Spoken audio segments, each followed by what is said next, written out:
Okay guys, good morning. Leo Perez po. And then nandito po ako para explain sa inyo kung ano po yung power leg, power line o chain encoding na ginagawa natin sa AIM Global upang mas mapadali ang pag-ranking ng isang distributor.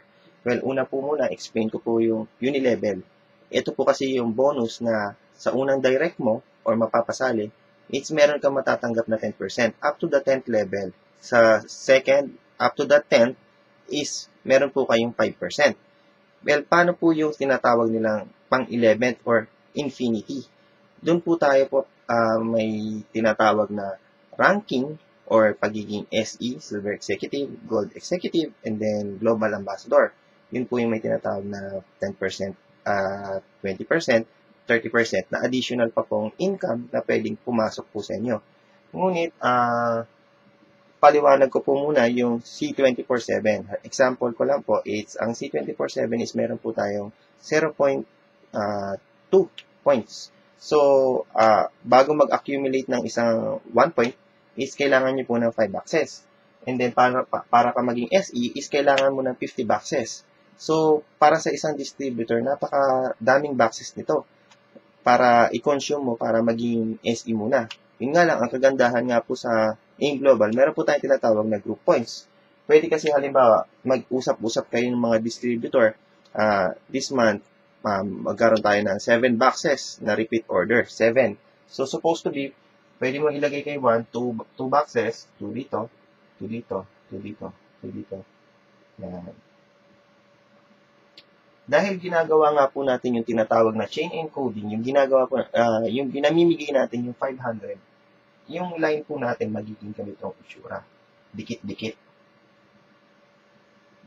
So, example ko nga po kanina, 7 boxes. Nasa napunta yung 5 boxes? Yung 5 boxes nga po is 1 point ang equivalent. Pwede po natin ilagay sa pinakaibaba yung tinatawag na 10 points. So, diba, dahil 10 tayo, yung 10 points nasa ibaba. So, ngayon, babasahin ngayon ng computer yan na 10 points papunta sa taas. So, ibig sabihin, ito pong 10 points na to, aakyat po yan pataas. So, ibig sabihin, SE ka po agad. 10 points po yan. Kasi, sunod-sunod tayo. What if kung halimbawa merong isa na ginawa kumbaga, binasag niya yung chain.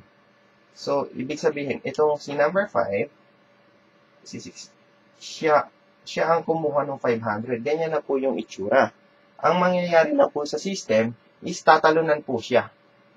Ngunit, meron po siya yung kikitain doon sa mga binary points na 1515. Papasok pa rin po sa kanya yon. Pati po yung unilevel bonus, yung 5%. Papasok pa rin po kay number 5. Pero yung mga puntos na ilalagay natin sa ibaba, it's lalaktawan na po si 5. So, ibig sabihin, pwedeng maging Silver Executive si 64, pero si 5 po hindi. So, kaya minsan, ina-advise natin yung chain encoding para mas mapadali po yung ranking ng isang distributor. So, sana po mas maintindihan pa po natin ito. And then, meron pa po yung tinatawag na hybrid na, na construction. Kasi para po yun sa mga US trip, mga travel po. Another tutorial na lang po yun. And then sana po mas naliwanagan kayo kung bakit natin ginagawa ang chain encoding. Maraming salamat po. Power!